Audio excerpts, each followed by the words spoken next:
What Satan takes away, God can multiply later. And the Lord restored Job's losses when he prayed for his friends.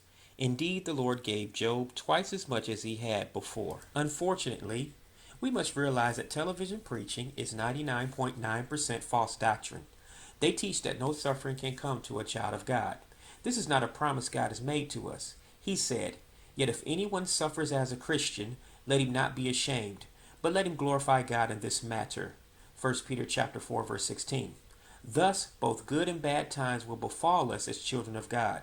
However, the key is to remain faithfully committed to the Lord no matter what, as Job did.